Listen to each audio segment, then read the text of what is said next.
Bell Boy Army. Whoa! Welcome to a spicy one.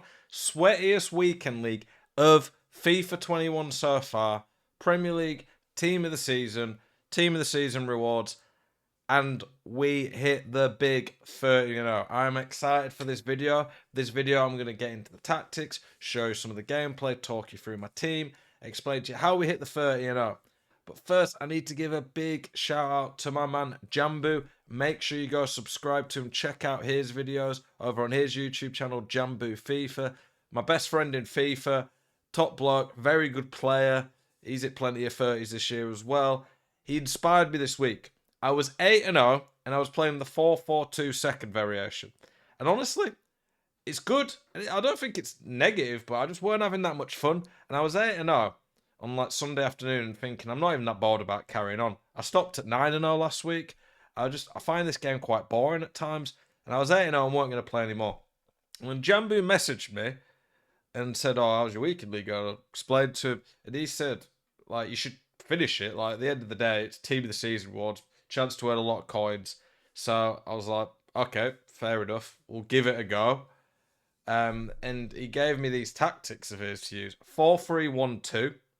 Very aggressive attack. And I have used them this year, but he gave me some variations that he uses. So this video is going to be about them. He's going to do a video on his channel about them as well. But a big shout out to Jamboo for the tactics that helped me hit a 30-0 this weekend. We're going to talk through them in this video. So let's get into it. Let's have a look at the Champs channel, the people we played, and then I'll show you my team. I actually decided to play the second half of my weekend league on new gen. I found new gen's just a bit smoother, and honestly, the chances of matching pros on there and really sway is just a bit easier, so I decided to go for that.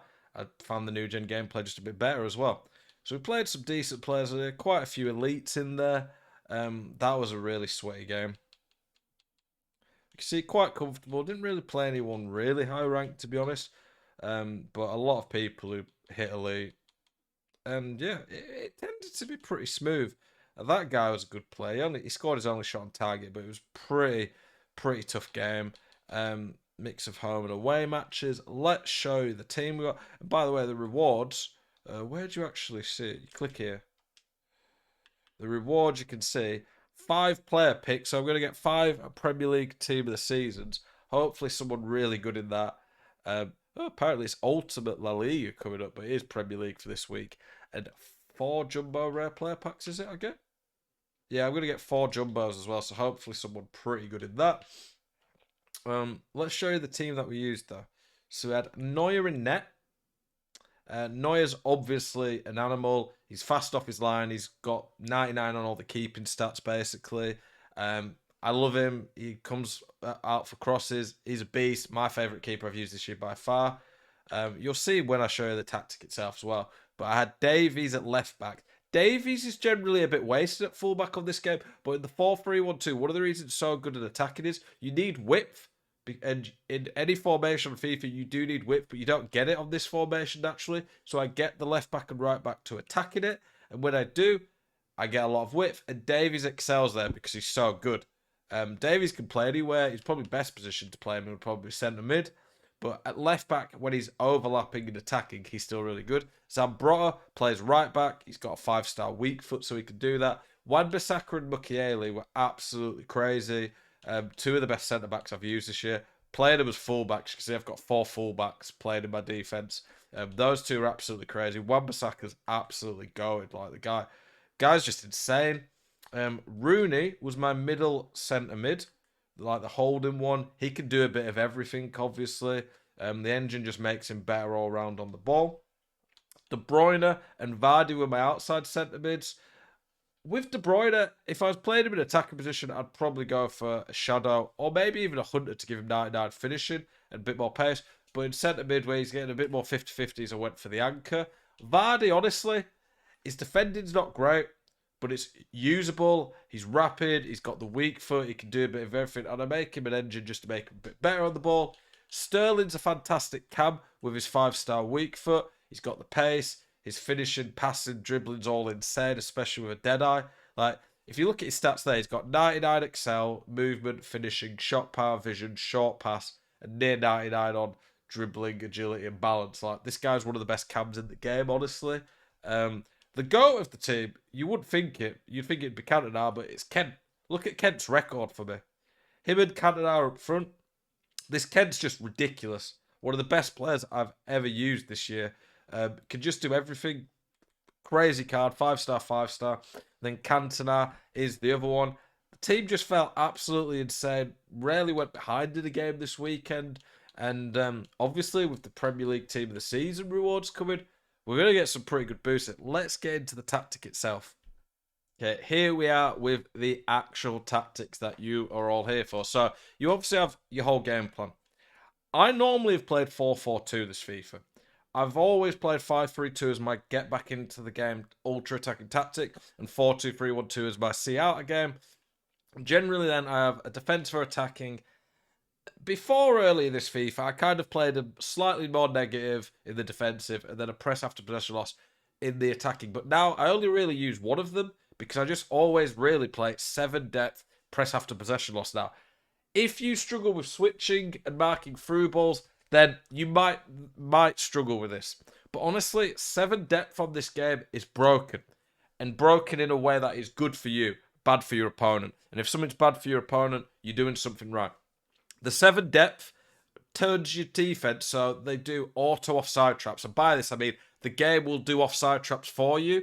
And they're pretty much always perfect. And it is so hard with that press and the auto offside traps to break it down. So many people are going to struggle against you when you do this that honestly, it is an absolute nightmare. I hate playing against it. And if you hate playing against it, it's normally meaning it's pretty good. So press after possession loss basically means when you lose the ball for 7 seconds, your team goes full team press. And I've picked a team, you can see, that's very good physically. And in the 4-3-1-2, the fullbacks give you the width to press out wide. You've got loads of men to press in the middle, so they don't really have any room to escape. It's just crazy how much it catches people off guard. The width doesn't need to be too high on the defence. The 7 depth gives you the auto offside traps. I put decent width on the attack because when the width in the attack's relatively high, it gives you more options going forward. It gets the fullbacks into play. You need to stretch people out wide so it creates space in the middle. You can see I've picked the team. Strong foot on the fullbacks out wide. Zambro's obviously 5-star weak foot. You want your defensive-minded midfielder to sit back. Rooney doesn't have as good defender as De Bruyne, but he's so good physically and he's got the body type that he's just good as an anchor man, and he gets away with it on this game. You don't need crazy defending. Rooney, Vardy, and De Bruyne at this point of the game are all really good on the ball, can all shoot. 2 5-star weak foots on my outside centre mids, which is really nice. The crazy thing about the 4-3-1-2 is, and you'll see it with the instructions, you have 4 midfielders, 2 attackers, and 2 fullbacks. You have like 8 men in attack, but then loads of defenders at the same time. For the defense, I have them on default. You can mess around with the keeper and put them on comes across the sweeper keeper. I kind of changed them both, but it's not too big a deal. For the fullbacks, I go balanced attack, mixed attack on the run type. You can go overlap. You can go join the attack. I just think maybe it's a bit too much. I've experimented. I don't think there's a perfect one for this, but just do what suits you. For my middle centre mid, you can go stay back. It depends what you want. For this, when you go really high press and just try to blitz your opponent, I go balanced attack, cover centre. I want the middle one to just stay in the middle, hence the cover centre, and soak up stuff there. The cover wing is important. On the outside centre mids, the cover wing's really nice because what it does is it means if your fullbacks are out of position, they will cover the wing. You'll see here it says, defend the open wing if teammate isn't marking. They won't go there if the fullback's there. They'll still stay in the middle, but they cover the fullbacks when they're in trouble. For the cam, you could go stay back. But the reason I go stay forward, especially against 5-back defences, is I have 3 attackers against 3 defenders. I can counter-attack and catch people out. You could help your defence out a bit more by going come back on defence. If you're struggling with defending, you might want to go that. But I go stay forward just to try and make the counter-attacks and through balls better. And then balanced, basic, and getting behind on the strikers. I don't like getting behind in a lot of tactics, but in a tactic that is all about high press, winning the ball back quick, I like getting behind because as soon as I get the ball, I want to get in behind. If you're playing more patient build-up, don't ever use getting behind. It's just for aggressive, very attacking tactics, in my opinion. I'm going to show you some gameplay now, show you a few goals, show you how the tactic plays in game, Again, big shout out to Jamboo. This was one of the most fun, creative, high aggressive pressing, attacking tactics I've used this year. Okay, here I'm going to show you a bit more lengthy gameplay. So you can see the whole like tactic really. One thing I want you to notice, look how far pushed up the fullback is there. I need to get my pen software at the ready so I can draw. There we go, thank you, Epic Pen. You can see here, he's moving up and down there in great space. That annoys me there, how this software does that. They're good defended by my opponent. You can see they're really aggressive attack. You can see I'm a bit vulnerable there. My fullback's out and only 2 centre-backs. But this is where Rooney covers the centre and sits. With the high press, it forces the keeper to pass it. And when that happens, I win the ball straight away. Just so many options going forward. There, I forced the pass a bit. It's a bit poor.